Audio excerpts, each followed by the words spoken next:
going to go back there this Christmas, and it's going to be wonderful. You are such a politician, man. They're going to have Destin Ardeen Day when you get back. Hey, we can hope. We can hope. And you're a fatherless honor. We cooked right on a stick. Exactly. Exactly. What'd you get your SAG card on? Actually, I'm still. Oh, you're eligible. Okay. Yeah, I'm eligible. Wow. I'm actually trying to hold off until every lazy bastard holds off. You know, join, and in December you get all the Oscar nominee movies in the mail. Exactly. You know? Yeah. No, I mean I want to. But it's just they raised the price again this year. And, wait, it's more than $3 grand. It's $5,000 now. What? Yeah. Oh God. $5,000 to join now. I'm gonna do that. Nope. And but with everything that I've been doing right now, I've been able to hold off, and you know, my manager is like, "Well, hold off until you absolutely have to join, and then join."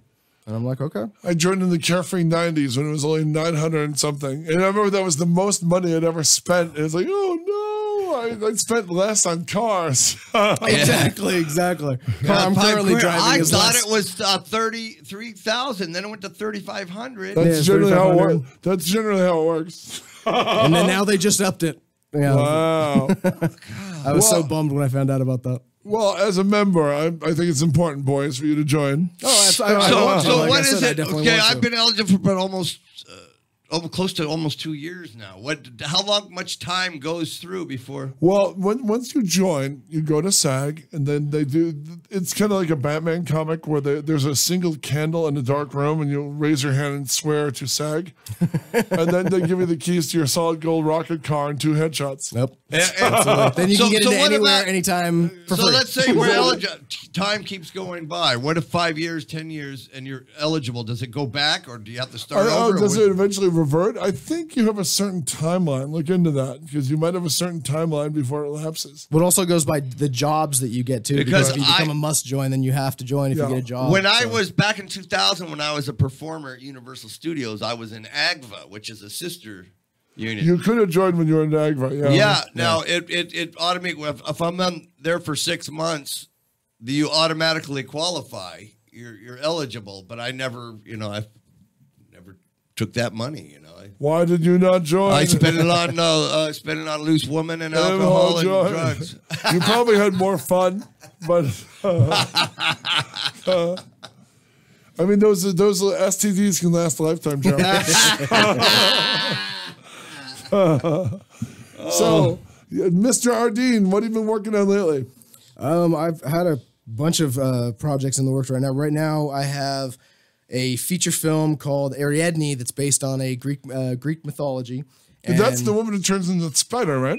No, well, Ariadne and the Minotaur and Theseus, that whole storyline. Who's that girl on the cover of the box? Oh, yeah. Oh, on Ariadne? Her name's Magnia.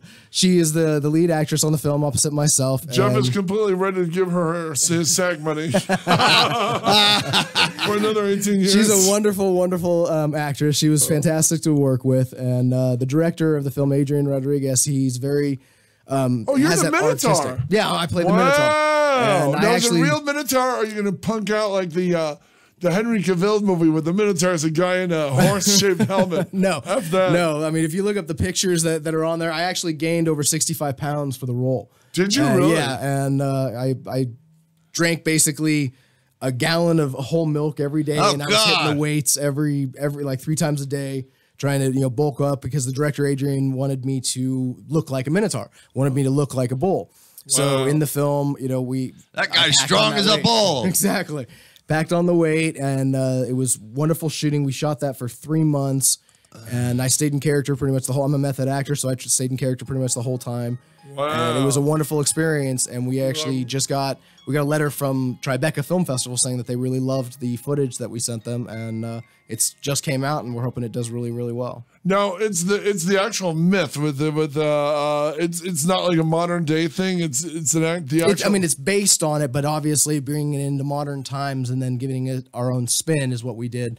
But Adrian, the director, has a wonderful eye for symbolism and a wonderful eye for art, and he made it a very, very good art film, but also very entertaining and based on the myth, stays true to the myth, but also gives it its own life. Now, are you going to have a CG head, or are you going to have a... No, it was all practical effects. We had a guy named Al Domino who was the makeup and prosthetic person, and I would sit with me for the entire time we were doing where I was in the whole horns and the makeup. Oh, so you did a whole life cast. Huh? Yeah. I mean, wow. I did head to toes, everything. Wow. And it took about 3 to 3.5 hours every single day to put that stuff on. And there was one day where she was kind of in like a stone looking at prosthetics and everything too. And it was really great. Wow. But Al Domino's amazing. So you're working, they put you in those hooves? Did you wear the hooves? Not the hooves. No? I wore the horns and the prosthetics all over, or the makeup all over my body. And, Al Domino was sitting there, and both me and Magna do nudity in the film as well. Whoa. And so I'm excited for one of you. No offense. But we had this paint all over our bodies and everything to look kind of like stone marble. And because that's the look that he wanted to go for. To reminisce the olden times, right. And it worked out perfectly in the film. The film is amazing. I just saw the final cut of it about 2 weeks ago, and it was there's amazing. a guy playing Theseus. Wow. Yep, Theseus is in there. Icarus is in there. He brought a bunch of the whole story in there, and it's a really good story about love and sacrifice, and giving up the person that you love most to better their life. What's weird is he didn't. You'd think they'd call it Aradine and the Minotaur. The Minotaur is the kind of selling point. He's not even in the Well, when we filmed it, it was actually filmed under the name Minotaur. Like that's how we were filming it. And then in post, he had messaged all of us saying we're changing the name to Ariadne because the production team, I guess, the post production team felt that it followed her story more. You're out of damn mind. Well, we were all like, okay, you're the director, so. Hey, note to the guy trying to sell the movie. Make sure "and the Minotaur" is in the title if they want to make their money back. Nobody's going to see Ariadne, even if she's nude all the way through. It was a big shock to us because, like I said, we had even done a little teaser before we ever started filming under the name Minotaur, and it was like, oh, okay. Well, I mean, you're the director, so it's your film. I'm the actor. I'm going to work on your film. It was just weird. It just came out of nowhere. But yeah, otherwise it's just a Greek drama. But if you have "and the Minotaur," it shows the audience there's eventually a payoff. Exactly. Where did you shoot it? We shot at many different locations around LA and medieval times after 10 p.m. I know, seriously. I wish we could have gotten that location. We couldn't get the permit. Damn. But we shot one of the lakes we shot at was Baldwin Lake, and it was about how long? I think maybe 3-4 hours away from here. But it was funny because my brother his last name is Baldwin, and I was just like, that was a weird coincidence. But we shot around there. We shot a couple places downtown LA.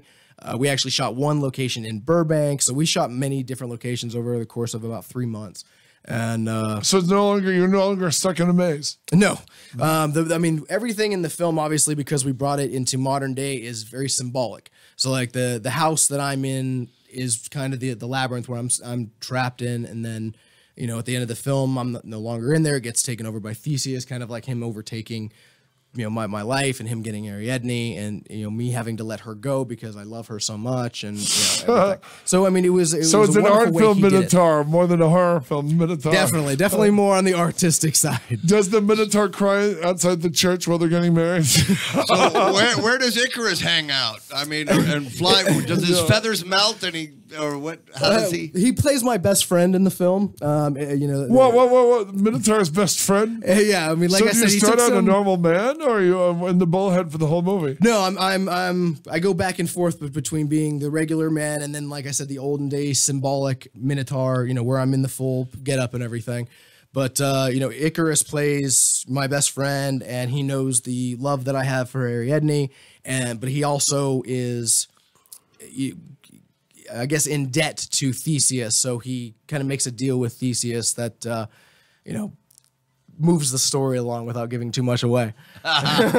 So it sounds like Misery with the Minotaur. Pretty much. I mean, it's about the horror, that he goes through and the pain that he goes through, but he does it for the love that he has for her and the sacrifice to make her life better. Interesting. So, it's a wonderful film. We have a lot of high expectations for it. Like I said, the full length director's wonderful. Yeah, it's full length. I think right now it's about 60 some minutes, but it's full length, and it turned out wonderful. Like I said, I saw. Is it going in film festivals? Absolutely, yeah. He's putting it everywhere. Like I said, Tribeca Film Festival already told us that they loved some of the footage, so we're really hoping it does really, really well. Wow, that's what a lot of people do with these with their films. They enter in before they release it, right? They just go to many film festivals as possible. Absolutely. Right? I mean, you want to get it out awards everywhere, and especially going to some of the big ones. Like I have another film that I shot after we shot Ariadne, and I had to lose all that weight and I had to drop it very quickly.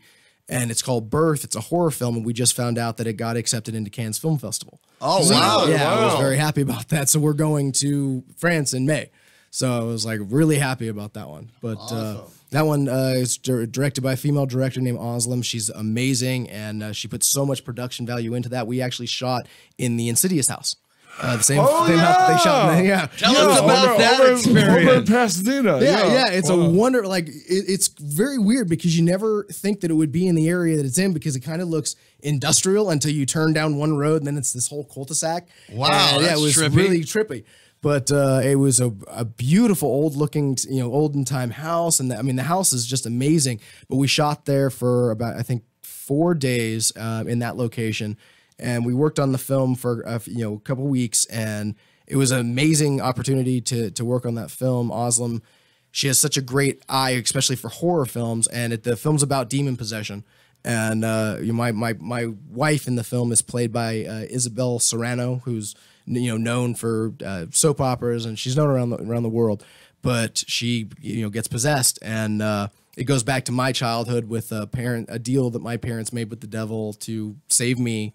And now the devil comes a calling, kind of thing. Wow, interesting. But we shot in Riverside, California for that. We shot in the Insidious house, and that was a wonderful experience shooting in that whereabouts in Riverside? Use the old streets, there's an town? old animal shelter that is there that is abandoned animal shelter, and it's really, really trippy to shoot there like late at night because they even have the furnace room where unfortunately they would incinerate the puppies that died and all that other kind of stuff, and it's really, really weird, but it's a wonderful location, especially for a horror film. Wow. I've actually shot there a couple times, and it's a great location. Well, she's in the original. She's in the original Vanilla Sky. Open Your Eyes. Pedro Almodovar. Oh yeah, Isabel. Yeah, absolutely, Isabel. Wow. She's done a lot of stuff actually, and me and her met, and we immediately got along. I had a wonderful time shooting that film with her, and I did my own stunts in that film as well because the demon throws me every which way, and she's the demon, right? She's the demon, and she did an amazing performance, and we're really psyched it got into Cannes Film Festival, and this will be my first time actually going out of the country when I go to France to go to Cannes. Wow, you're going to Cannes. That's great. So do you have your passport? Absolutely. You got your passport already? Absolutely. Good. I've had that for a while now. Because I've gone to Canada, I've gone to Mexico, but I've never been overseas, and I'm really, really excited that Cannes is going to be the first place I go. That'll be really a nice experience. Very nice. Congratulations, Thank man. you. Thank you very much. What else are you working on? Right now I have... just recently I found out I won my 7th Best Actor award, and from a bunch of different films that I've done.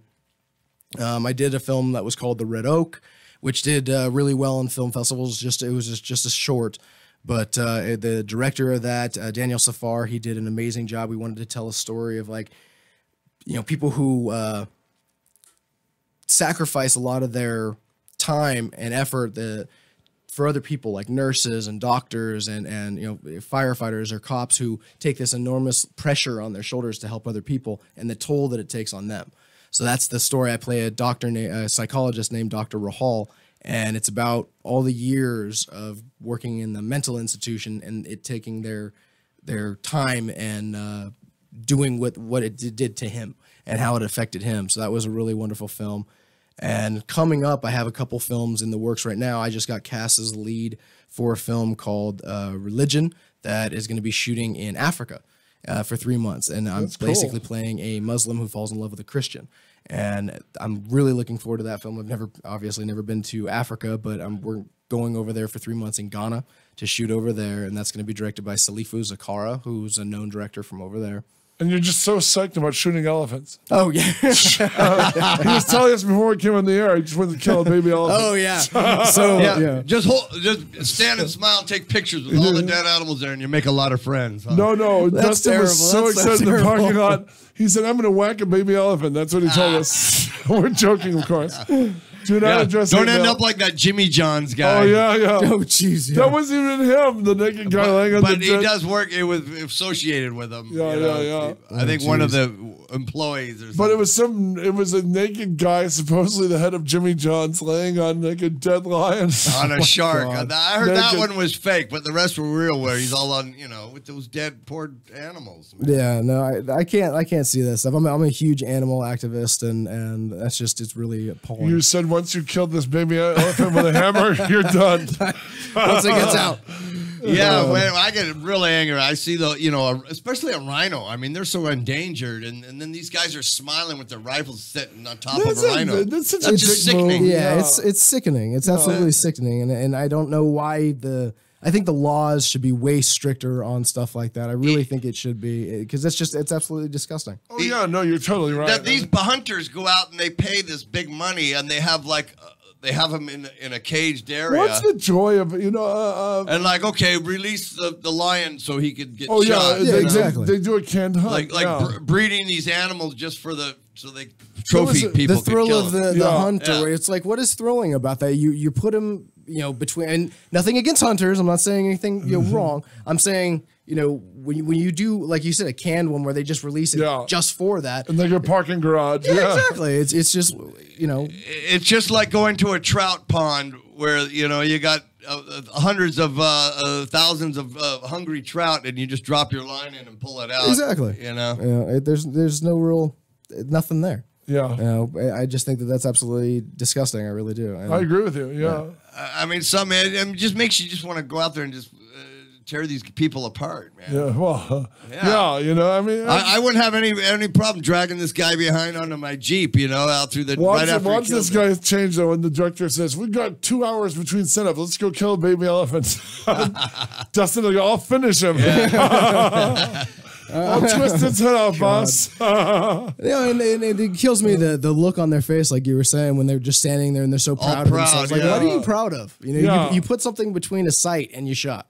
Yeah, take him out Tarzan style, a-hole. Yeah, exactly. Get on its back. And then, put your foot on it, beat your chest, and then the moment's gone. Shooting it from a Jeep doesn't really impress me. Yeah, exactly. No. Yeah, Or the ground or anywhere. No, Yeah. exactly. It's just appalling. But no, I am really looking forward to going over there to shoot that film and that elephant. Now, whereabouts? What part? Southern part? South? North? Ghana is mid? in the eastern north part, I think. Eastern north part. But I've never been there, but I've been in communication with the director numerous times, and he's seen my work, and he wanted me to audition for the film, and I sent in my audition, and I got it, and I was so stoked to have gotten that. And I have another film coming out actually that has been picking up some really good headway right now. Is a film called Proving Ground, and it's a kind of a psychological thriller that's going to be a feature film, and we have already some known people on board to play in the film. And the director we just signed on board is Joel Bender, and from the film Carla, and he's very well known. And I don't know if hopefully people know Dominique Swain. Oh, wow. She actually You're came working on with board. Yeah, she came on board to play the female lead opposite myself. We're very happy about that. You're playing part of a couple with a Lolita. That's crazy. Exactly. No, she's fantastic. We went and we met, and it was wonderful. I mean, the chemistry between her and myself, I think, was fantastic. She's such a wonderful woman and a wonderful talent. And Where is we're this happy. shooting? That's going to be shooting here in LA, and that's going to be shooting, I think, sometime in the fall. Wow! Congratulations. And, thank you. And we also just met with a couple other known people as well, and we have some big names that are loving the script. So it's going really, really well, and I'm serving on that as the lead actor and then also one of the producers, because I came up with the concept for the film. Okay. And then I found I'm not a writer, but I love coming up with new stories. And new Do you get a story ideas. credit on the movie though? I get it created by. Yeah. By the way, that's really good. You know what I mean? You make sure you have that in case you go someplace. Definitely, definitely. I get a created by story, credit for it. But I went out and I found a writer who had been. She's done like television stuff and a couple things for a couple screenplays for feature films. Her name's Sammy Sossanen, and she's a wonderful girl. She wrote the actual screenplay, and we got it out there, and people have loved it so far. Wow. Very nice, So I got a couple different projects going on, and then we have another one that we're trying to get off the ground called Apathy Equals Death, and that one's kind of it follows the lead character who lives her life. It's about choices that we make in our lives and how if we would have made different choices, we could have been different people.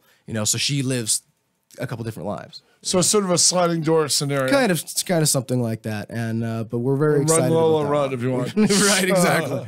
But it's a wonderful, wonderful film.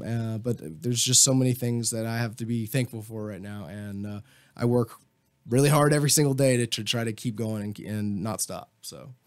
Is anyone else in the family in the film business? No, I have, and that's one of the things when I came out here, because I wanted to be an actor since I was 6 years old. I started in repertory companies and school plays and everything since I was 6. I was picked out of a crowd to be part of. I don't know if you guys remember, but back in the day they had the Star Trek experience at Universal Studios. Yeah, you were picked for. I was picked out of that. You were killed by the tentacles. Yeah, right. Exciting. And I was like six years old. And me and my dad and 2 of my cousins were picked out of the crowd because I think it was my 6th birthday or something like that. And my dad, being my dad, was like, "It's his birthday," yelling, really loud. And they picked me out. But we filmed the whole thing in front of the crowd, and it was wonderful. And that's where really my love of acting started.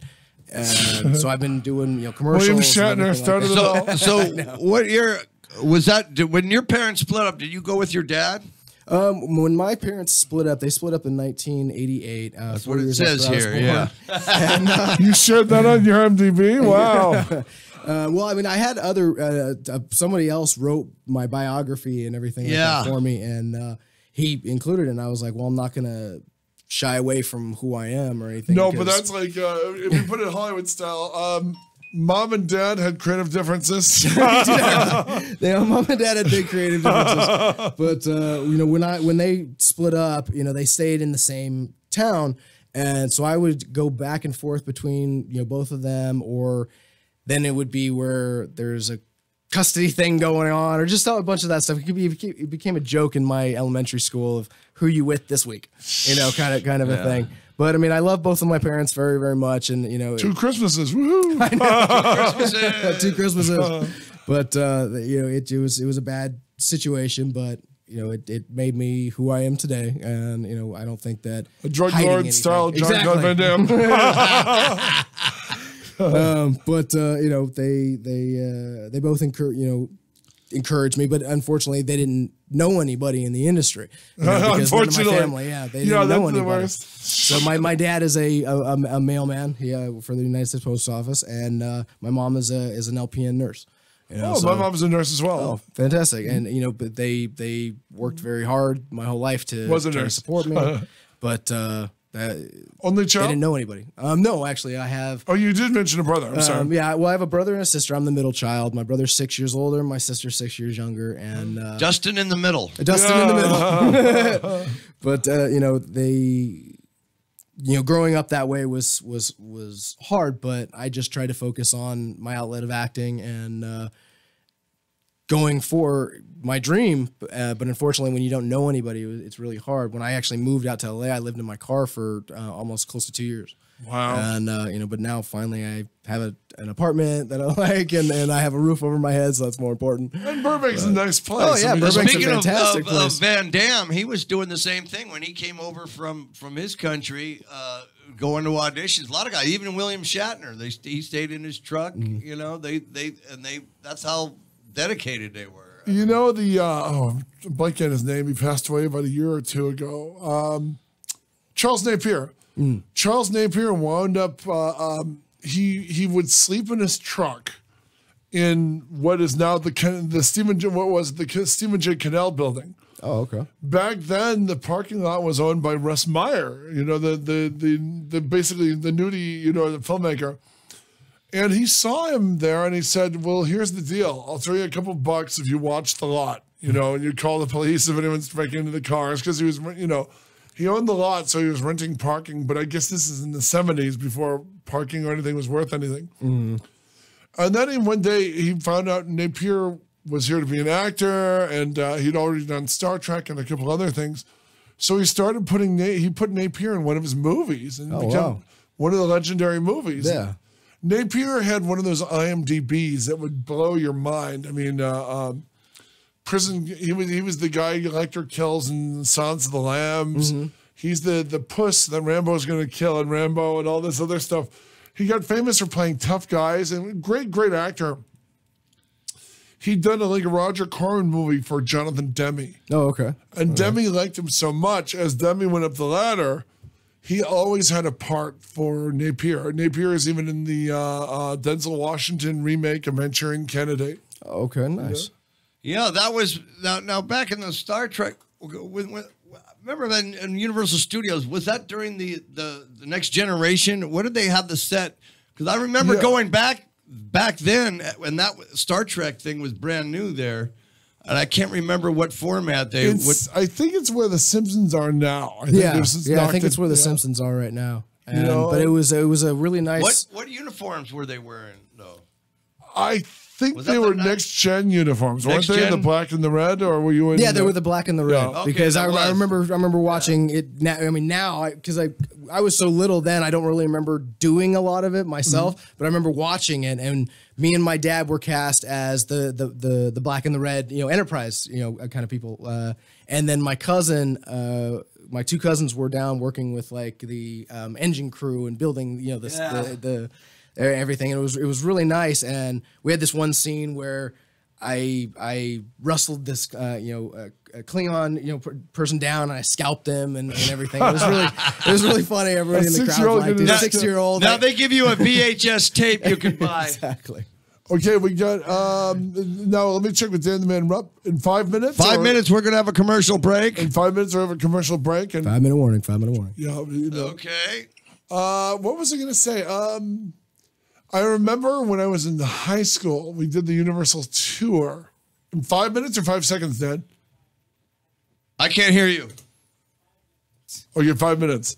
Okay, what? 5 minutes. 5 minutes. What would you do with 5 now minutes? We're down to 3. 5 minutes in the same room. 3 minutes. Okay. We have With Dan Rupp. We want commercial. So that's why Dutch was here today. We were trying to fix it, but it looks like it didn't happen. So give me a 30-second signal through that window. He give you 5 minutes, you lazy ass. No. I need a 30-second before the 5 minutes so I could do my little, you know, commercial break. All right, let me real fast.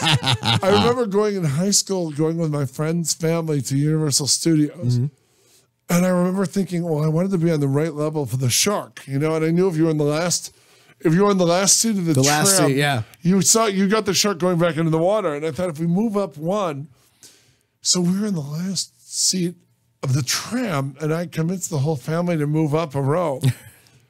And then they shot a they shot a photo. They shot a commercial with the family in the last row, and oh my God, that was the most uncomfortable ride home in the world. And everybody's just looking at you. Everyone's just mad dogging me all the way home. I felt like a new fish in the yard. Yeah.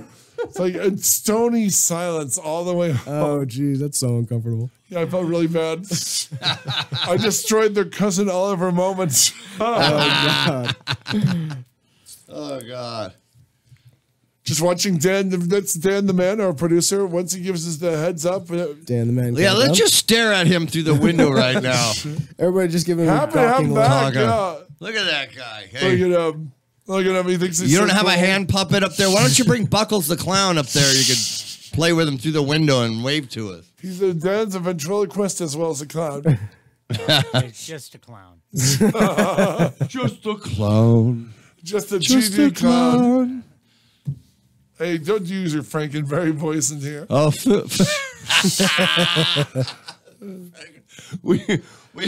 Jeff has the most useless superpower in the world. If you want a crashing plane, he'll do Frankenberry until the plane crashes. Yeah. Some last minute entertainment as you go. Well, when we first started this show on the first day, we still had those 3 boxes of Monster cereals. We got Blueberry, Count Chocula, and Frankenberry sitting on the fridge They're there. full of spider eggs by now.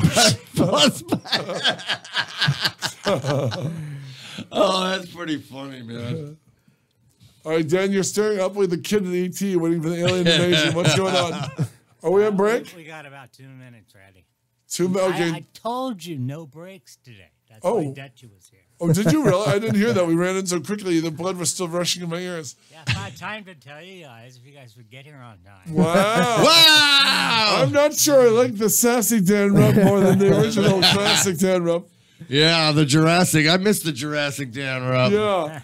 Now he's sassy instead of you cranky old bastard. Yeah.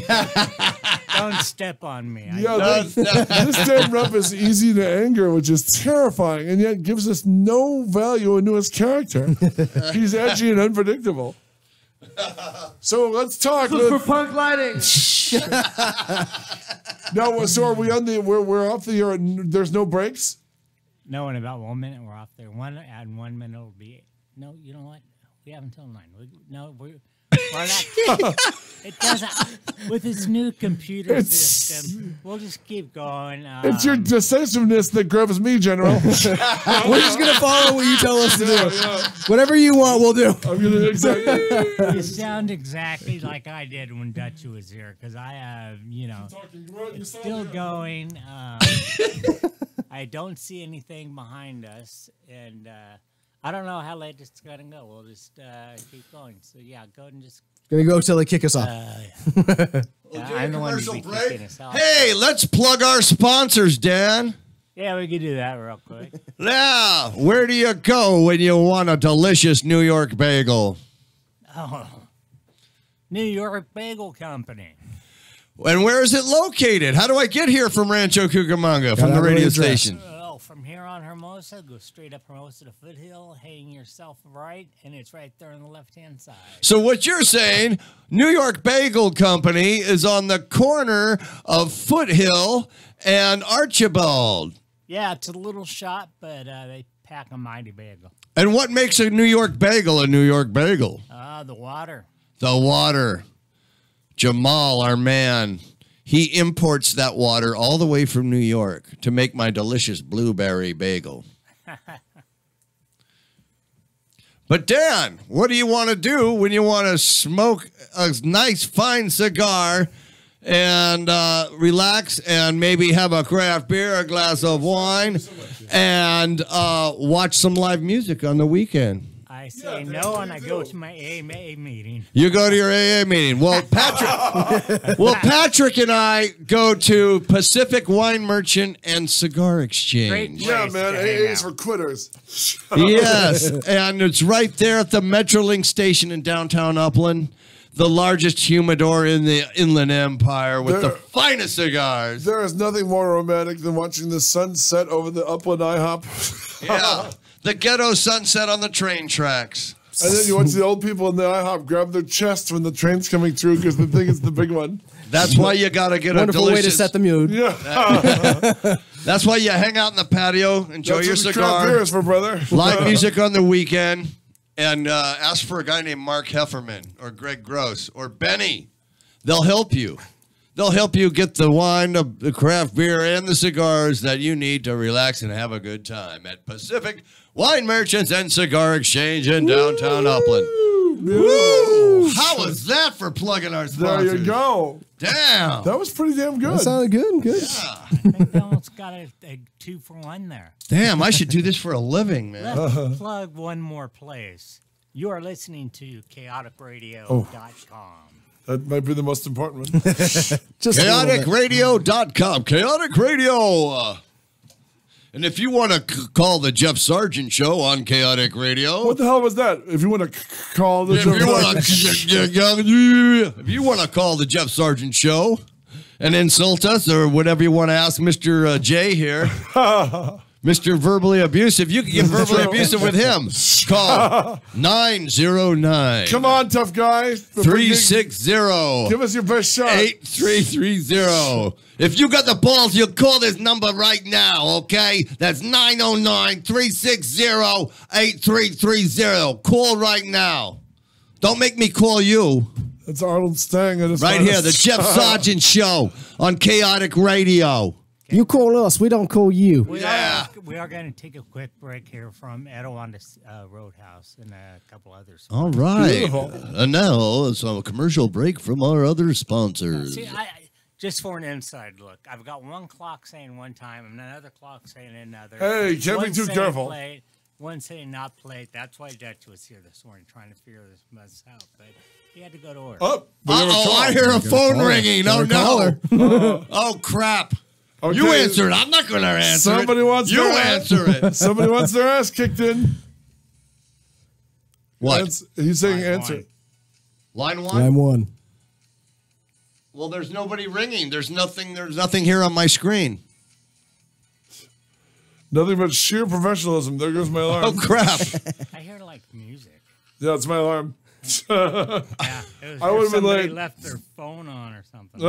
What the hell's going on around here? Screw both of you. If I have an addition, I'm going. So, producer Dan, tell us what to do. Kaotic Radio. What? There's someone on the line in there? Kaotic Radio.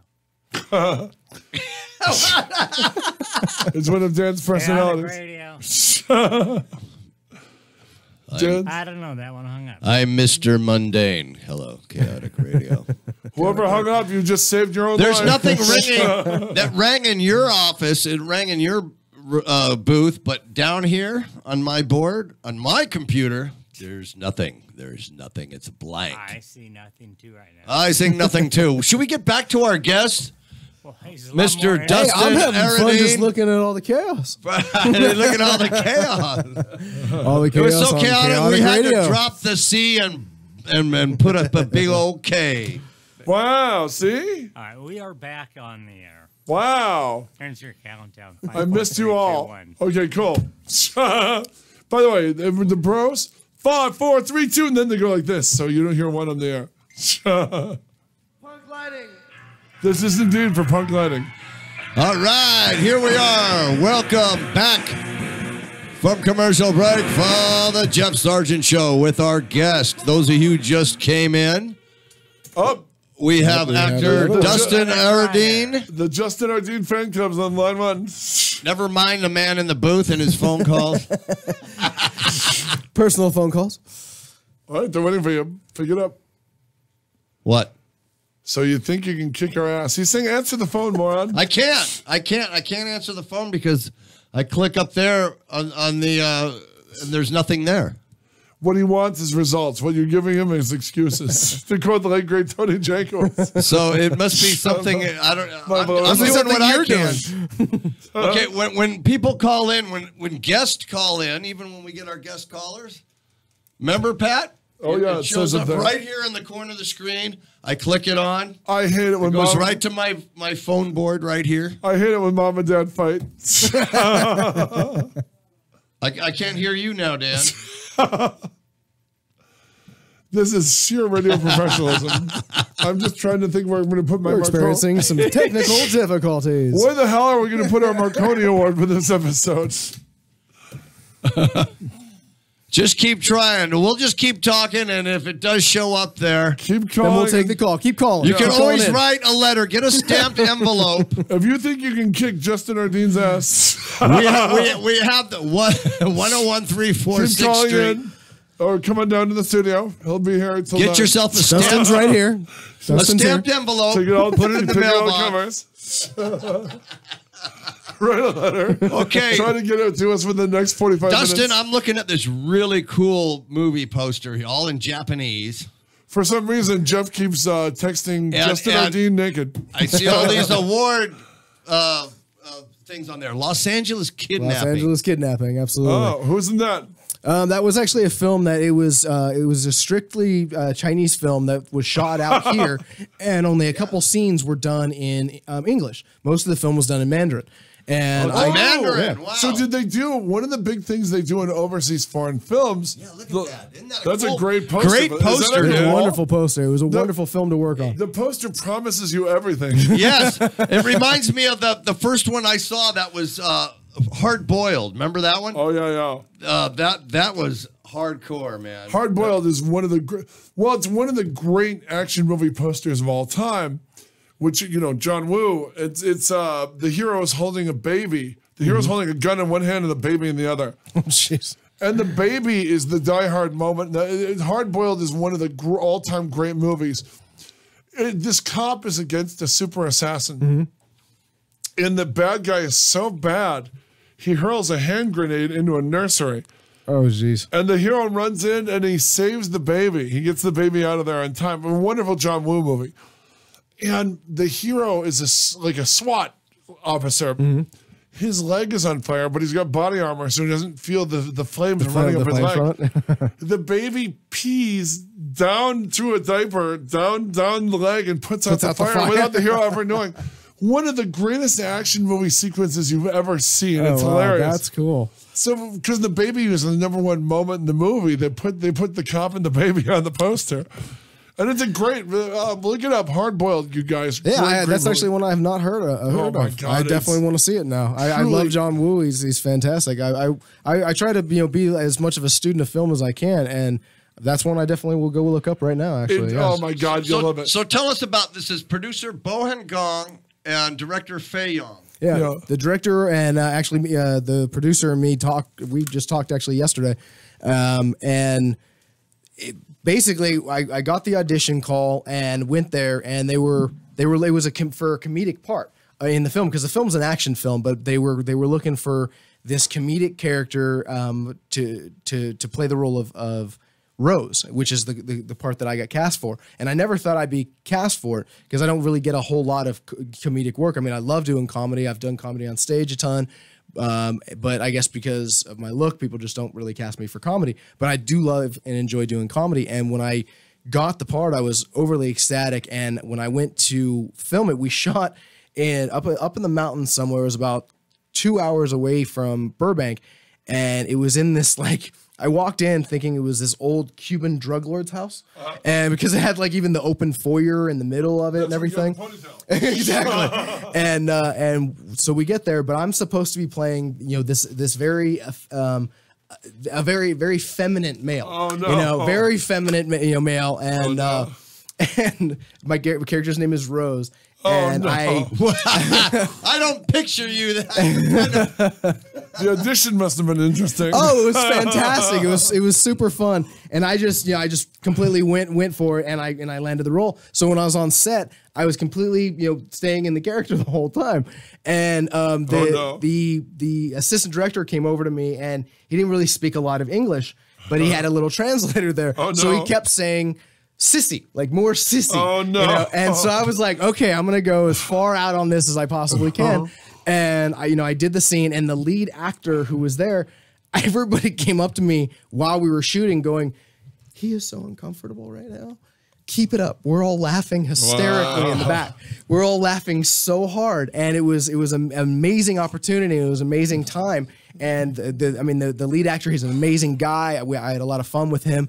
But it's kind of one of those moments where you're like, okay, I'm gonna do this full out, and it's gonna go where it goes. So I improvised a whole lot of stuff, but when the film actually got done and edited, they sent everybody the trailer for it, and I actually made it into the trailer, and it was like really cool. And because the entire trailer is like an action trailer. And explosions and gun chases and everything. And then at the very end, my character comes up with a little smack of comedy on the end. So it was like really cool how they did the trailer for it. Wow. And I saw the whole film. The whole film was fantastic, mostly in, like I said, Mandarin, with a couple scenes of English in there. But it was. Are they going to? Is any of it released with subtitle? Yeah, it was released with subtitles. Overseas, it's doing really well, and all the. I mean, you saw the poster. Oh my God, I see like what 12, 13, 14, what, 18, 15? Yeah, there's a ton of them on there. Look at that, all loaded with all and the that awards, was done like a film while festival. ago, so I know that it's done even better. It's, I mean, actually, if I'm cruising by the bin, you know, if I'm going to one and I see all the DVDs, I'm going to pick that out and I'm going to buy it. Absolutely. I see this. I'm gonna. It's a really great poster, man. And I believe that was made for. It was, I think, it's about $1.8 or $2 million film. Oh wow, and, which is huge, you know. Yeah, it was. I mean, it was really wonderful because when I showed up on set, like I said, it was kind of empty and nobody was there, and I was like, "Am I in the right place?" And there was only a couple people, and so I was thinking, like, did I walk into a snuff film or anything? Yeah. And then about a half hour after I get there, 3 U-Haul trucks pull up. And a bunch of people come out of the U-Haul all holding stuff, and they start. And I was just like looking around at all the people like rushing. I was like, so okay, they did we're making a film. Style. Wow. Yeah, and I was like, this is awesome. But it was a wonderful experience, and I had so much fun playing that character of Rose, and it was amazing opportunity, and I was very thankful for it. Well, now what about craft services on that set? Yeah, how was Chinese craft service? I have to ask. Well, did you have egg rolls and They had a ton of stuff. Address your racist complaints to Jeffrey Sargent. Racist? It's culture, man. It's culture. I love Send in all complaints. Yeah. Now, if I said, Jeff is so racist, he was worried to drink their Coke. Okay, now back to the fortune cookies. Did you open them? No, it was everybody on the film was amazing, and I was so thankful to work with all of them. And I mean, from the costume design, wardrobe. I mean, because they had me kind of dressed as this like biker-esque person, but I had a bedazzled shirt on, and you know, being just this very, very effeminate male. Flamboyant, yeah, it was very flamboyant, very feminine, and it was a wonderful opportunity. And you know, anybody who wants to see the trailer, you can look it up online, and you know, I'm pretty sure you can try to find the film somewhere.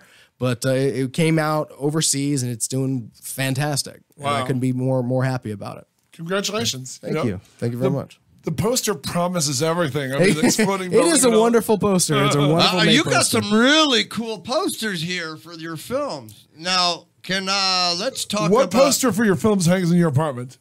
Which is the one you put? Actually, in my apartment, I don't have any of the posters, you know, because I have all of them just on my desktop, and they go through this little loop, just on the screen kind of thing.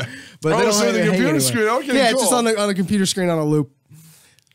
Now we got this one called Ashes, and you play Jack 6. Jack number Wow. 6. Jack 6. Jack 6. Because that's the kind of they'd name you if it was of the year 2255. That's way in the future, Or they're hoping man. for 5 Blade Runner type sequels. Oh my God, that's way in the future. That's a film that actually just got done in post-production, and we're very excited to have it hit all the film festival circuit and everything. It was a film that I came up with the concept for, and I was the director on. I wasn't supposed to be, but we had a last minute where the director had to leave the country. So it was like we were right about to shoot, and then the director, you know, had to leave the country for an emergency, and they were like, well, you came up with the concept for it, so why don't you direct it?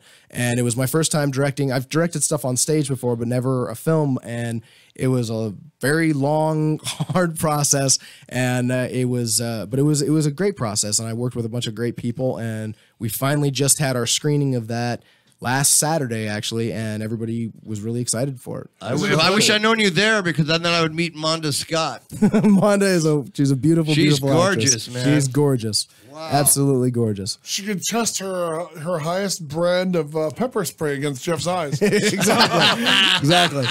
She'll have no idea how persistent my co-host is. Monda, if you're listening, keep the pepper spray on. Yeah. Oh man.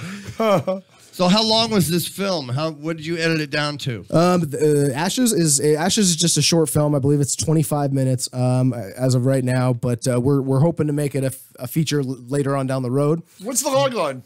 The log line is it's 2255, and Earth has allowed itself to be diminished by there it is right there. Post-apocalyptic. I'm going to hear it from you. Go on. And that's what everybody will do. They'll form tribes. It's post-apocalyptic, and you know basically the world has allowed its differences to separate us, and a gigantic war happened, and now everybody lives separated not by blood or anything, but by races.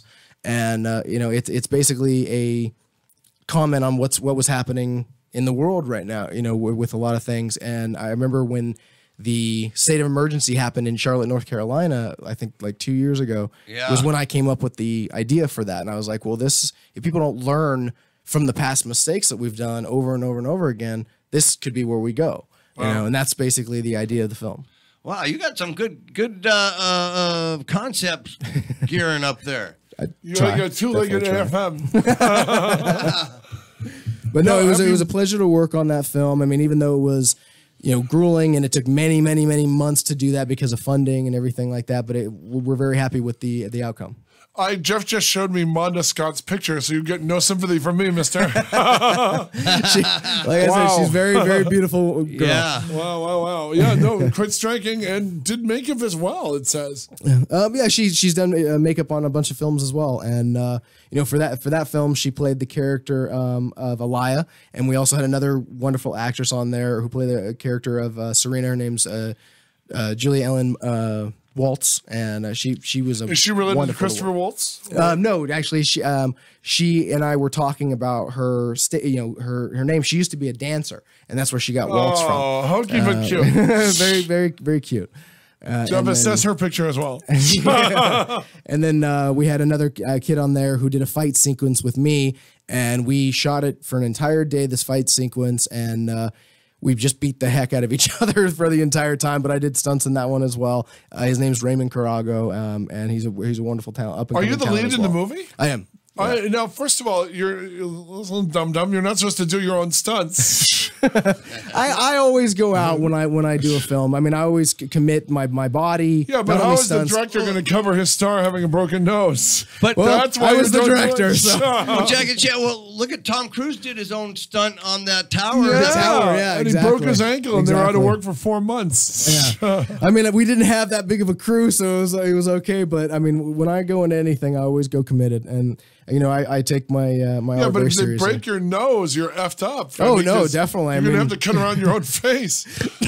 There was many times where punches were not pulled the way that they were supposed to be, and I got kicked full blast to the face a couple times. Okay, and as soon as it happens, did you fire him? No, he's actually a really good friend of mine. Did you go, I put it on my director, this a-hole's fired. My director hat is on. I mean, I've been hit so many times, for real. It's a hazard of the job, but fortunately, the fight scene worked out fantastic. It looks great in the film. Wow. So, I mean, because many of the punches were real. Wow. But it really, really looked good on film, and we couldn't be happier with it. That's actually about to come out into film festivals next month. Congratulations, man. Have you submitted to any yet? Or? We just started submitting to them actually now that we had our screening. So we'll see how it goes. Now, are you worried about hurting Minotaur or something by, sending them to the same places or?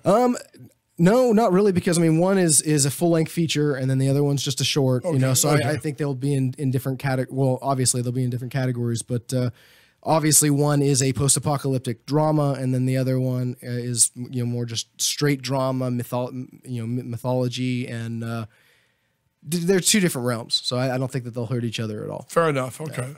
But I mean, both of them I think have a very, very good shot of doing really, really well. Ariadne, I think, is going to hopefully, put some names on the map. Wow, yeah, so, fingers crossed. Fingers crossed, definitely. You don't want to be the LA guy. I'm going so high, I'm getting a nosebleed. Exactly. Because I've seen too many people do that, and they immediately screw up their future.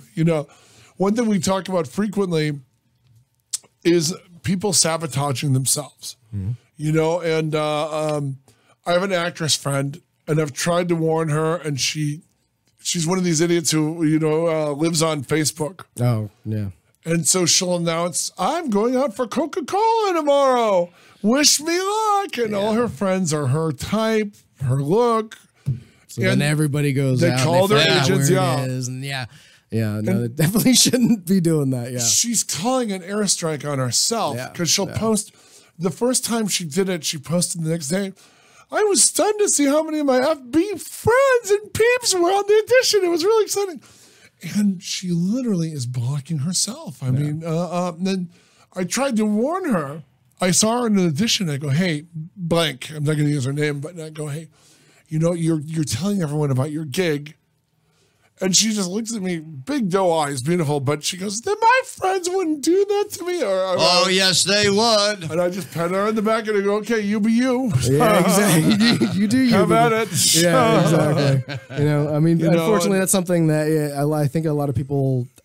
I think social media has it hurts you in big ways like that. You wildly overshare. The casting people see that you're a flank, or you know what I mean. I mean, I try to post. I mean, I have my actor page. I have my personal page. I try to post at least every day. I'm on Instagram and Twitter and all that. But I do that mainly to get, you know, for the business. You know, pretty much that's why I have them. I'm not a humongous fan of social media, but I you post gotta every pimp. day. I don't post every day, but you gotta pimp. You gotta pimp certain things. That's Never mind. you gotta pimp certain things. Oh, absolutely. You have to. I mean, that's the way our industry goes nowadays. I mean, people are finding out that big names in the industry got their job because of how many followers that they're having and stuff like that. And Isn't it's that not weird? necessarily something I agree with, but it's the realities of our industry right now. You got to do self-promotion. Exactly. I did a movie with half the cast were reality show stars. Oh. And whenever the director wanted them to improv, it was always the F-bomb. F-bomb, F-bomb, F-bomb. You're really surprised. F. And he goes, you're in love. F. It's like, oh my God. Kid, I hope you're banking the money, you know? Yeah, exactly. One reality show guy, we shot this in Palm Springs, would tip everyone $100. Oh, wow. And I remember thinking, oh my God, that's not going to last, and you're going to want every one of those back. Exactly. Now, I saw this one picture after I was stalking your Facebook page. Mine or his? For pictures. Yours is boring. Yeah, because you're in half the shots. I thought it was my page. This is like Facebook shows up. Like the memories, you know, it's like you have memories with Pat Jenk. We're like, no shit, man. Like the last. Hey, we don't swear on the show. That last 4 years, you know. Okay, here we are, Comic Con and Kamikaze. We're like a two-headed man. Hollywood Boulevard. I got one of those for my dad the other day. It was like, you've been friends with your dad for 4 years now, and I was just like, I've known him for way longer. You seem to like each other very much. Yeah. Exactly, yeah. The cartoon Yeti shows pictures of you together. That's when your dad decided to take credit for you. Exactly. You'll know if you made it. So as I was looking at these really weird pictures, I saw some horror. The horror. Well, first I saw this picture. Wait. You saw a whore on this page? Look, first I see him with his hair all wet and sweaty, and then I open the picture, and then it's cropped, and then I see the whole picture, and he's holding this aborted fetus with him bloody with it. That's from birth, then. That's from birth. Yeah. Tell us about that. That's actually it's actually my child in birth. Spoiler alert. And well, I mean, it's basically on the synopsis of it, so I'm not giving anything away. You bang a hot demon and she gets pregnant. But basically, my wife is pregnant, played by Isabel Serrano, and she gets possessed by a demon and then goes into labor, and it's about me trying to save my wife and my child. And based on the pictures, both are unsuccessful. It looked like that's a spoiler. I can't give away. His face looked like a grown-up Peter Weller before he was RoboCop. The face. Well, very creepy. I mean, creepy. He's got an adult you're getting Peter Weller on the show. But that prosthetic, that was a real, prosthetic that was made. The makeup crew built that. Who was your crew on that? We had so many fantastic people on that, but his name is Nelson, and all of them, Ferradina, Nelson, all of them did such a wonderful job with all. By the way, I'm going to give you credit as the lead actor digging out two of the names without checking your IMDb page. It's impressive. I try to, I try to always know the people that I'm working with, especially talented. That's a good thing, And this crew on this film, Birth, were immensely talented, and that they actually made that whole infant, and it was very heavy, and it was very I don't know if you, it was, I mean, it completely looked real and felt very slick, and because we had nothing but blood on it, it was very oozy. But you know, Nelson and all them, that whole crew did fantastic. Did it have the weight of a real infant? Like, oh yeah, I was carrying that thing around for, I mean, so days, it was like almost like solid silicone. Yeah, and they did an amazing job. It had that, and it had the little umbilical cord that came from. It was so lifelike and realistic. It was just, it was a trip. But they did an amazing job. And I give them all props with it. Everybody wanted to take the picture with the little baby. And we had passed that thing around so many times. And but I mean, I was carrying that thing for quite a number of days when we were filming. You know, trying to, you know, run down this hallway, or all that kind of stuff. And on that film, because I shot that film directly after shooting Ariadne, and I gained the 65 pounds for Ariadne. I had to lose all of it because when I auditioned for the director, she was like, I love you for the role, but I need you to drop a ton of weight. And I was like, okay, how much? And she's like, all of it. All of it, pretty much. And I was like, okay, how long do I have to do this? And she was like, about 2 months. And I was like, okay, fantastic. I can do that, but I'm going to literally kill myself to do that. You're doing the Christian Bale thing. No. Believe me, every actress does it. And so I went on, you know, I basically did not eat for 2 months. I didn't eat anything at all. Did drinking coffee and eating apples? No, or basically what? I drank, it was this thing called the Master Cleanse. And basically it's water, cayenne pepper, and lemon juice, and like you put 1 tablespoon of like organic maple syrup in it, and that's all you drink. You drink that 6 to 8 times a day.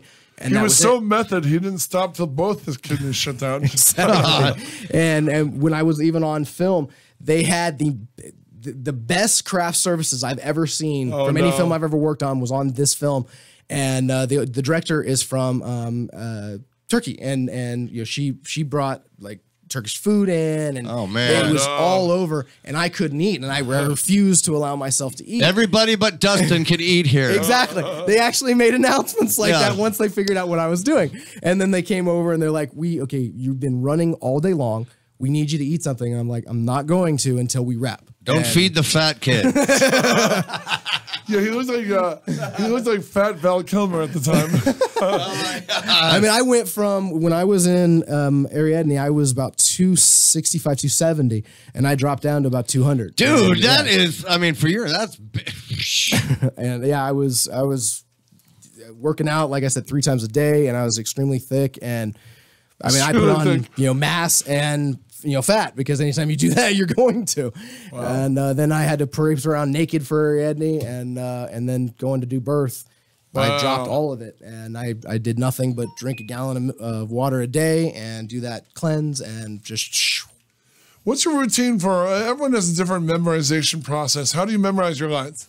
Well, when I start off, I first go with character building, and I first find out, okay, who is this person, who's behind this person, all the wonderful moments before each of my scenes, and in the process of doing that, you start remembering the lines and remembering where you are, and then you just go back and, you know, I go through them. I'll write them down 1 billion times. You know, I'll go through each of the script, and then I'll get to where I can do my lines and my partner's lines at the same, you know, just on a piece of paper, you know. I do repetition, but that sounds pretty good. Yeah, I mean, I try to do it. I always start off with the character building first, and then once the, you know, the mind memory sets in, just like muscle memory will set in, and you just start getting it. And then once you can fill in not only your lines, but their lines as well, you know your offline and you know their offlines and know where to go, and then you can play with what you want. Wow. Look at her. Look at that picture. Which picture is that? That's, she's holding her baby. That's Isabella. She's holding her little baby. Isabella and our baby. To her credit, you can still tell she's hot despite all the monster. Oh, she's gorgeous. She's a gorgeous actress. Nothing but a gore girl. You know, this is true. The scream queen. She doesn't have to scream, but she can be a gore girl. So that's how it works, man. Female zombies are the hottest. Oh my God, he's got that. Look at that baby. He's got an old man's face. The baby. Oh my God, it's creepy. I couldn't dig it, man. How many copies? Was there only one of those? There was only one. There was only one was made. Yep. And I mean, because they had done such an extensive job on that one, like I think that they just everybody was being so careful with it because it was still look how creepy very flimsy. That is, Pat. By the way, For those who are only listening, when he says he's got an old man's face, he's talking about the baby puppet, not our guest. Dustin does not have Dustin does not have an old man's face. Or look gross, as Jeff keeps repeating. So that's going to be a collector prop right there. Just thinking in years gone by and said, oh, you know. I always try to keep a prop from the films that I work in. And I wanted to get the baby so bad, but no, the makeup team got the baby. And Nelson and Faina did a fantastic job on that. Now, who's this character? That is the demon that is... Wow. She's kind of seen as like a shadow of what's going on. And so she's first starts coming in to the wife character, to Isabella's character, and then goes to the baby. And, you know, she's kind of seen as a... like the demon that's causing all of it. Yeah, it's pretty terrifying. Oh yeah, no, the makeup crew did wonderful on her as well. And then we also had these trippy looking nurses that were in the film that they had like their eye sockets completely like melted together and everything. I think that so there's a they'd picture seen of Jacob's Ladder. Now that movie really creeped. That hospital that movie's scene, fantastic. I love that film. Oh God! And remember the cage, the guy with the stumps, Exactly. And he's crawling on top, and like, Here's one of the nurses right there. Wow, hang on. Interesting. Let's see. Whoa. Yeah, the wow, disturbing. Oh man, is that Isabel on the right? No, that the director I believe is to the left in that picture. Yeah, but that's not Isabel on the right. There are some good screen grabs that you got. Now, no, that's the director Oslam on the right, and then that's the screenwriter. That's Oslam on the right? Yeah, Oslam is on the right. Now, I want to know... Yeah, she is adorable. When it comes to physical effects, here we got weather. We're outside in the alley, the building by the Cadillac. Yeah, that was actually one of my favorite scenes to shoot. You got fog. Now, is that rain coming down? Yeah, we had an actual... The director, Oslam, she put... Like she spared no expense on this film, and the funny thing is all we were doing in that scene was that's getting toward the end of the film where we're actually about to go into the last location, and it's raining out, and I'm actually just picking my wife Isabella up out of the car to bring her into the building where we're gonna go, but on that scene, that was literally all we did was pick her up, go into the location, and say like one or two lines. We had a fog machine, a lightning machine, a rain machine. Like everything on that thing. And, yeah, that's a great exercise. That's all creative physical. That's outside the Insidious shot.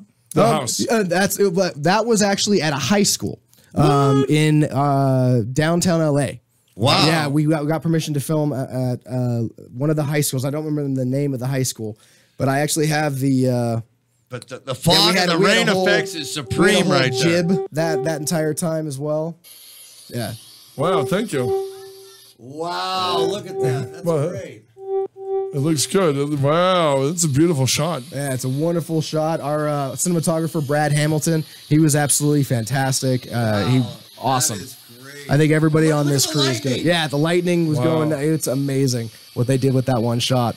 And it was such a privilege to work on that. Oh, man. Just for that, because otherwise you're going to say, okay, when's the next schedule for rain, and trying to set up when the weather's coming. It ain't going to happen. Right. It never happens. Oh yeah, exactly. But I mean that was a phenomenal film to work on. I was so happy to get that opportunity. So those lightning, are they big strobe machines? Yeah, I mean they're big strobe machines in the back that we have the fog machine that kind of overlays them, and then you have the guy over there clicking the lightning. And, right. It's so amazing when you see how all of this stuff is put together. And then, I mean, you get on to multi-million-dollar films and like just amazing. I mean, even back on War of the Worlds, just some of the way that they did things was just unbelievable, because we had rain that in one of the scenes that we shot too, and they had these overhanging just like sprocket kind of things that just gave you the rain.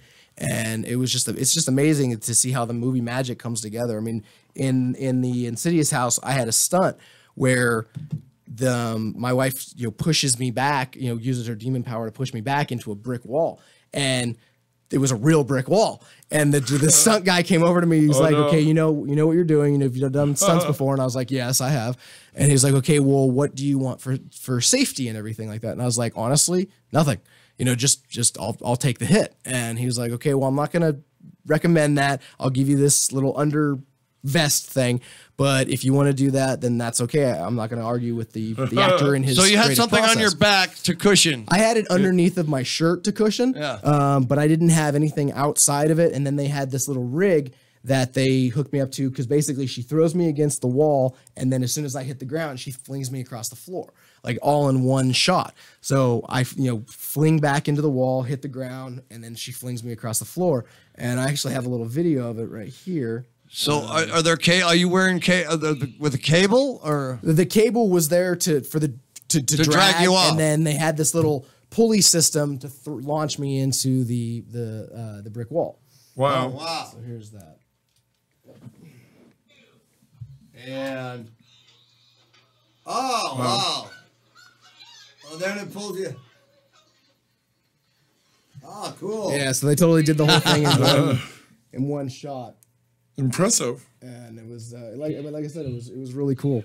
And I mean, I did that about like was that indoors or outdoors? That was in the attic of the Insidious house. Oh wow! Yeah. Wow! And it was really Again, cool. the Insidious house. That's how they've used that in 1,000 commercials. But Insidious put it on the map. Oh yeah, absolutely. And it's such an eerie house. It really is. When you go inside, it's so like old school, and you're walking uphill from the Metrolink and everything else. Oh yeah, I mean you go right into the main door, and then to the right is where they had the seance in Insidious, and then you got the little staircase that looks like olden time ivory staircases, and then it looks like one of those houses like the opening of the film. As far as I know, I haven't seen the film yet.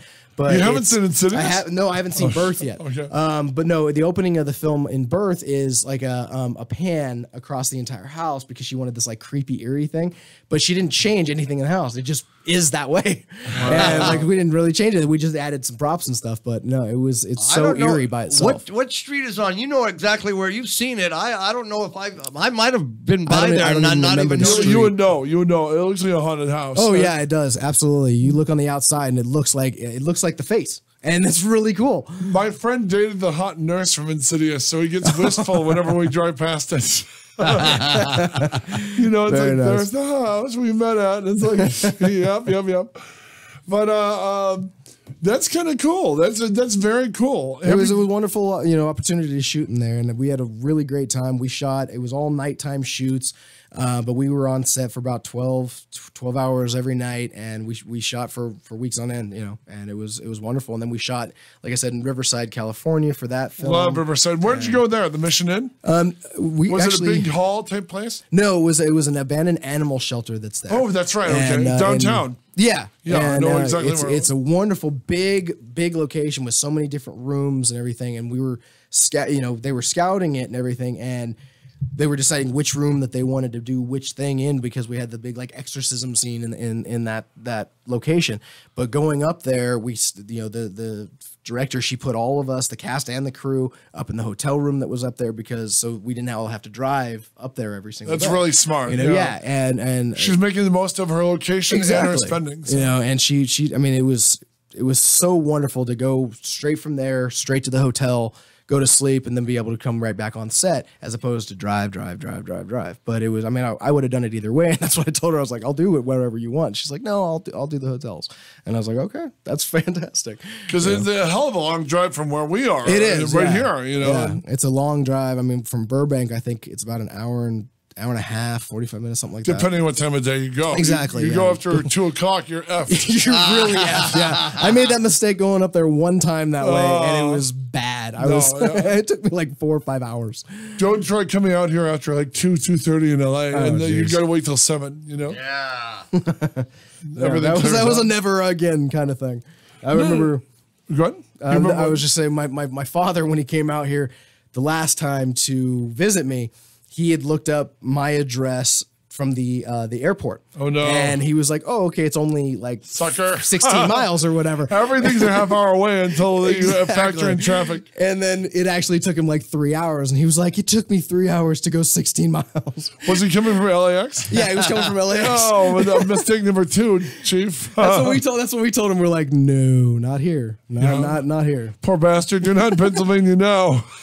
He was like, "I'll never ever do this again. I'll just fly into Bob Hope or whatever." And I was like, Bob Hope, you'll be at your place in like 7 minutes. Exactly, yeah. That's an easy. I never flew out of there, but that's a really cool airport. I did Bob Hope once, which was great. I went to a couple of hangar parties there too. When you go to the best hangar parties, I remember I got invited to one in Santa Monica. At Santa Monica Airport, where they basically, Jerry Bruckheimer rented out the hangar. Oh, okay. And Jerry Seinfeld was there. It was kind of cool. Wow, that's cool. You know, it was just a hangar party. You know, you're having booze. They have all the just great. You know, that's cool. That's really cool. I've never flown out of Bob Hope, but LAX is always the one I've gone to. That's where all the celebrities, most all celebrities fly in at Bob Hope, or they go to Clay Lacy, which is right next door. It's a little more. You mean Ross Lacy? Yeah, the Clay. Yeah. The casting place. Yeah. No, Clay Lacy Airport. That's okay. Where, okay. Yeah, I used to go there with Tim when you do their phone lines in there, and that's where we saw Mark Wahlberg come in, and Dr. Phil, who's not a really cool guy. He's one of the a-holes of that, like celebrities that you meet, you know, that aren't nice. You didn't run up and kiss Dr. Phil's ass. Hell no. He had his own private plane in there, man. Oh, he is such a piece of ass. He's this fat guy who wrote a diet book. That's when I realized Oprah could give you any crap half-assed. Just all these idiot charlatans, and then you know what I mean. I mean, when she foisted Dr. Phil on the public, it's like, give me a break. I mean, look at he's kind of a pompous out. You know, he comes out of a big jet plane. He's got the big private jet plane, and Jeffrey, tell me your problem on my way to the Cans. Yeah. No, we'll go hang out get stoned with Mark Wahlberg in the lobby. It's funny. One of my friends, his parents are friends with Mark Wahlberg, and we always joke with my friend whose name I won't use. It's like, what if your birthday? They've gone to parties with Mark Wahlberg and stuff, and it's like, you're just damn lucky you weren't born the same day as Mark Wahlberg, because you would never see your folks. Always going over to him. Yeah, exactly. It's my birthday. We're going to see him. Yeah, on your birthday, be like, and it's the son we never had.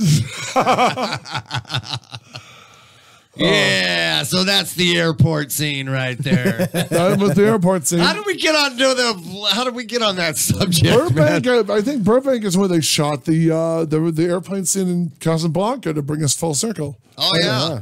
You know, and of course across the street, that's where we always have Son of Monsterpalooza, but Monsterpalooza, we're going to be at Pasadena. I'm glad they changed it there. I like the Pasadena. It's a bigger venue. Bigger venue, and it's closer to us. So you know what I mean. I like the museum. I like the wax figures. Yeah. Have you been to Monsterpalooza? I haven't yet. I really want to, but I mean, I've been such a big fan of it. But why don't you meet us over there, man? I would love to. It's our anniversary, man. Yeah, it's coming up, and it's a great time, man. It's the Elliot Brodsky's Monsterpalooza.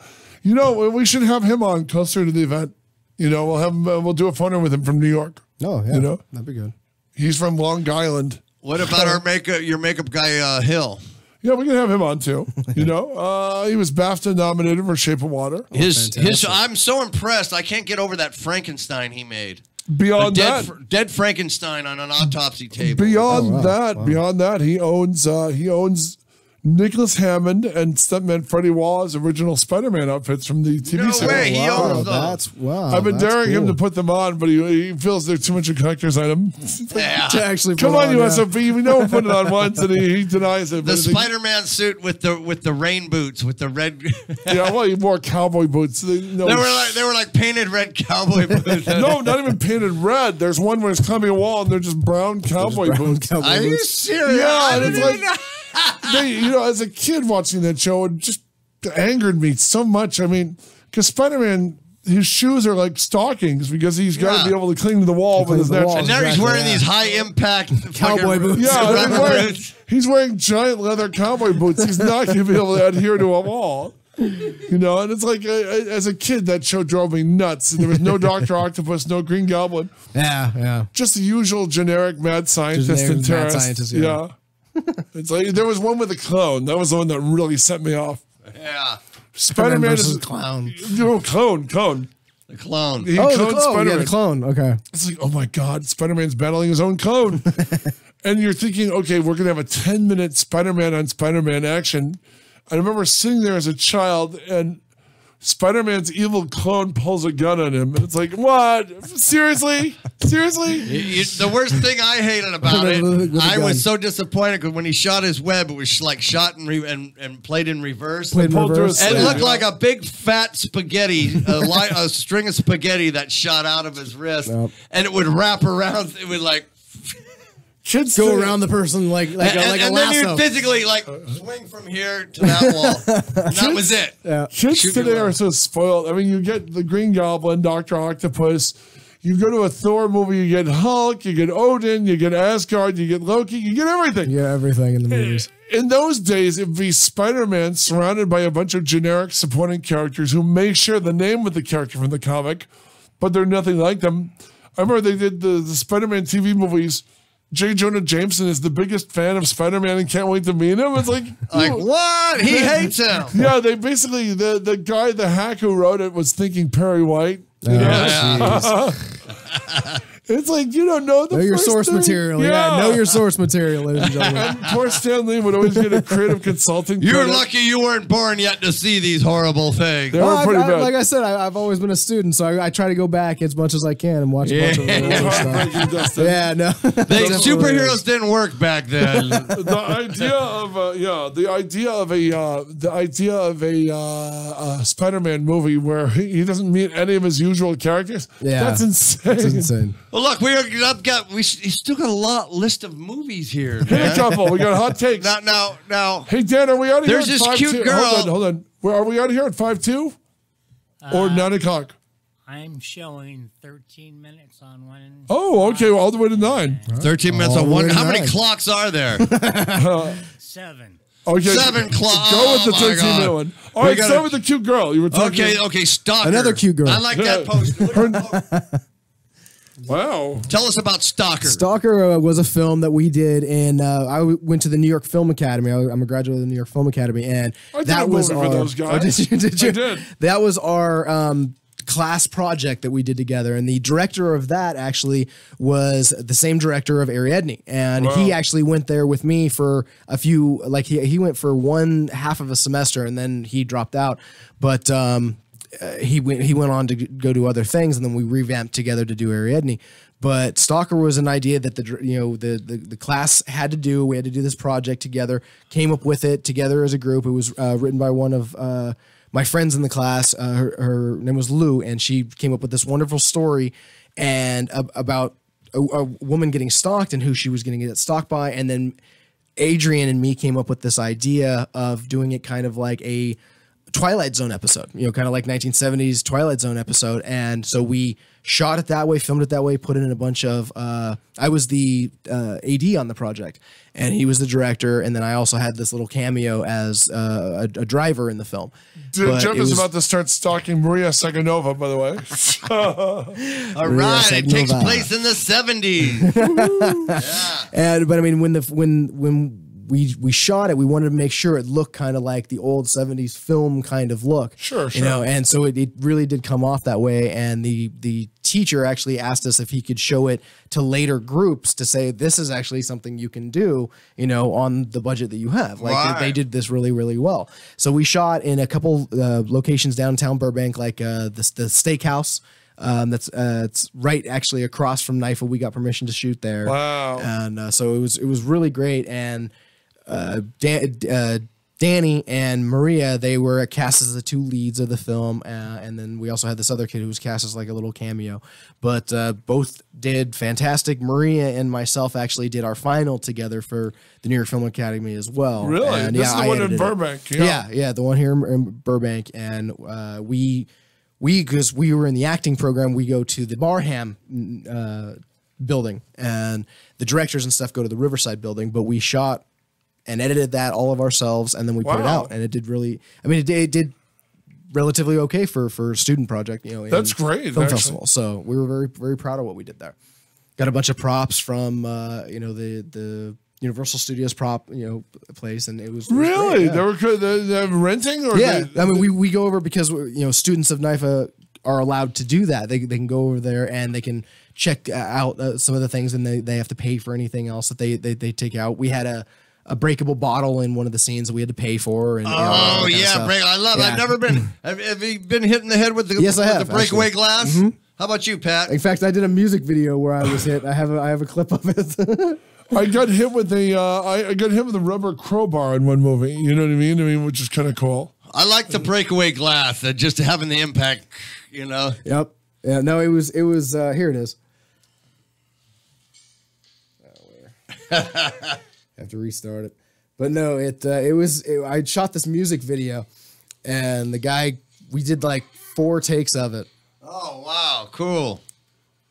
Wow, really, nice. really nicely. See.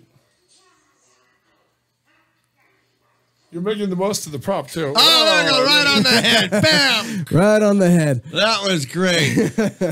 And yeah, it was a great project to work on. Now, we oh my God, this is weird. Okay, I used to be back in 2000. I was in a low budget wrestling league called it was IWC, but that was a different one. Mine was International Wrestling Council. Oh, okay. By Bill Anderson School of Wrestling. Bill Anderson. Okay, so, yeah. So I was in. That's cool. I did really that back cool. then, and I see you did some wrestling there too. I man. started wrestling when I was 14, and I was trained by Dory Funk Jr. and AJ Styles. Oh, AJ Styles. Yeah, AJ I love that Styles guy. trained me. I remember Billy Corgan from the Smashing Pumpkins went on with AJ TNA. Styles playing his guitar. Exactly. And their opponents, their adversaries came up, and one guy takes a board and hits Billy Corgan on the back of it and goes, Yep.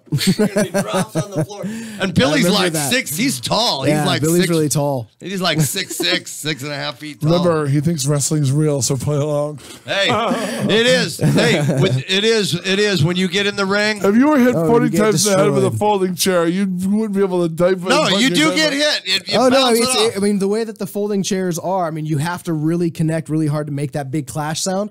You know, and you get hit really hard because I've taken many chair shots to the head. Because, like I said, I started when I was 14. You know, the Ballard brothers the Ballard brothers are actually from around. You know, We're gonna this pull area. a David Schultz on you. You think it's fake? Okay, then we're gonna slam you on the Boom. round. I did a movie do with it. The Rock, and I never once mentioned his wrestling. I did. Well, it's like getting in a car wreck every time you get in the ring. I mean, I'm slammed with guys that were big as him. Oh, it's extremely. I mean, that have- the pain that you go through. I mean, it's. So you're a professional wrestler. I've been doing it since I was 14. Yeah. I wrestled in. So you're all fake over too. US. So, you know, when I got suplexed by another 6'7" guy, you know, and yeah, you feel it. Oh yeah, absolutely. I mean, that board. A lot of people think that there's like a trampoline in the ring, and I put those rings you're together slamming many times. When you go to these little matches live in front of you, it's high impact. Well, you were a backyard wrestler, so was that the stuff with the thumbtacks and all fuck that? you. I mean, hey, No, I was not a backyard wrestler. I mean, you can do hardcore matches where they have. I remember when I was about 15, I did a hardcore match that had it was thumbtacks, against right? it was against my trainer at the time. His name was Shirley Doe, and you know, him and Super Hentai and AJ Styles. We all wrestled at this place called the International Wrestling Cartel (IWC). in You were the cartel. Pennsylvania. Ours was the council. Yeah, yours was the council. Mine was the East Coast, Riverside, and you were on the East Coast. And, Riverside is not the East Coast; it's Southern California as well. Yeah, mine was in the Riverside. His was in the But East in that Coast. same match, he brought out tacks. He brought out a fluorescent light bulb. Everything. Yeah. Oh, it was yeah. Now really you bad. feel it when you roll across the tacks, right? Yeah, I mean, even the same thing applies with staples. Like staples, you don't really film a whole lot going in. It's coming out that sucks. You know, I had this in the same match. He did a staple 3 times on me, and going in, you feel like this, you know, jab. You know, but coming out, you feel like that entire thing coming out. It's just horrible. We had remember Christopher Daniels? Oh, yeah, absolutely. Yeah, I he know came Chris. out and wrestled, and we had this guy Frank Kazarian. Because I know him. Yeah, and they were called. They were in that one with Jeff. What's his name? Jeff Jarrett. Yeah. Okay. His wrestling league. TNA. TNA. Yeah. And they became Evolution, right? Terrible But name for an old man Frankie was wrestling a star at our league at IWC in Riverside. Yeah, I mean, I met him. I wrestled at this place called Big Time Wrestling in Newark, California, and Frankie actually is he started with them and went on to bigger, better things. Yeah, you know, same as Davina Rose started there, who's now Bailey in WWE. She was actually when I ran because I ran a company in Reno, Nevada called Pro Wrestling Destination for about a decade, and she was actually my women's champion for a long time, actually. Yeah, our tomorrow guest, we got another stunt guy coming in, Sonny Aon. He used to wrestle. He was 16-year-old back in when I was in that 2000, 2001. 2001 something. And he was called the Sun Demon. And this kid was sharp. I mean, back then he was 16 years old, and now he's doing car stunts, and he's going to be on our show tomorrow. I mean, it's great training for going into stunts. You know, later on. It's absolutely you learn how to fall, protect yourself, absolutely. And and then to take a hit, you got to take a hit, and that's the part that's real, you know. Wow. No, except for my storylines are real. Yeah. Davina Rose, huh? Wow. Looking her up. Was her original name Sarah? No, that's no. Her real name is Pam, but her wrestling name was Davina Rose, and then now she's Bailey in the WWE. But to quote the Beatles, what all her friends call her Nancy. Exactly. But I mean, a lot of the guys who are wrestling nowadays, you know, I had worked with in my past. I was tag team champions with Sterling James Keenan down at Dory Funk Jr., who actually became Corey Graves in WWE. And, you know, AJ, of course, helped train me. So, yep. I remember working on that show. That's Dusty Rhodes? Is that Dusty Rhodes? Yeah, that's Dusty Rhodes and Jerry the King Lawler. Jerry King Lawler. Yep. They had a match at the Butler County Fair in Butler, Pennsylvania, and I wrestled the Ballard brothers. That was the first time I ever met them, and now the Ballards are like my big brothers. Oh. You know, Pat, who are we just talking to that's in a movie with Jerry Lawler? We were just talking. Yeah, actor we had on last week, whose name is I'm blanking on. He's in the guy last week. What was the male actor last week? What was his name? Help me. God, we do so many shows. I can't remember what happened. This guy's a great guest, though. It's Spielberg stories. Oh, nice. Okay, cool. You stupid. No. He said Jerry Lawler. Oh, you doing great. Yeah. I thought you were talking about him. No, thank you. I appreciate that. You've hung out with Jerry Lawler. Oh yeah, no, I hung out with both of them that night. Jerry was on the phone for most of it with his wife, the cat at the time. Yeah. But him and Dusty went out and did a fantastic match. I wrestled earlier in the match against the Ballard brothers. And my tag team partner was Bubba the Bulldog, who was a radio personality at the time, out there. Was he the one who became Bubba the Love Sponge, or? I don't know. No, I don't think that's the same guy. I'm not too sure about it, but yeah, that was the one time I tagged with him. But it was a great show. We had a lot of big. Okay, we got 2 minutes left. Let's plug you. It's time to plug Dustin. How can we follow you? Dustin. How do we pimp yourself, Justin? Dustin. Dustin. The hell, my brain. Dustin Ardeen. Ardine is my last name. You can look me up on IMDb. I would appreciate you going and supporting me, liking my page. My actor page on Facebook is Dustin Ardeen Actor. Please go give that a like. My Instagram, Twitter, LinkedIn can all be found at Dustin Ardeen. My website is www.dustinardeen.com. And I have videos on Vimeo, on my website, on YouTube. Please go like, subscribe. I love comments, and I appreciate all the following I can get. Everyone lies. Right. I love comments. No, you don't. You don't want to see what these lonesome Morlocks are going to write. Okay, I like good comments. There we go. Thank you. See? All right. I'm going to get nothing but a bunch of bad ones. That's it. Tomorrow we have stuntman Sonny Aon in the studio tomorrow. Thank you guys so much for having me. Hey, Dustin, the pleasure was ours. Steve Joyner, thank you very much. Thank you. Dan the Man Rupp, your board op work has been subhumanly Say hard goodbye to our audience, Thank you. Great work, Dan. Bye, everybody. I was trying to say super, but it came out okay. All right. Don't forget to say hello, all you listeners, to say hello to Dan in the morning. Dan the Man Rupp, Beastie Boy par excellence. And that's it. We're off the air. Woo, Thanks for listening, gang. Take care. See you tomorrow, bright and early. Justin, thank you so much.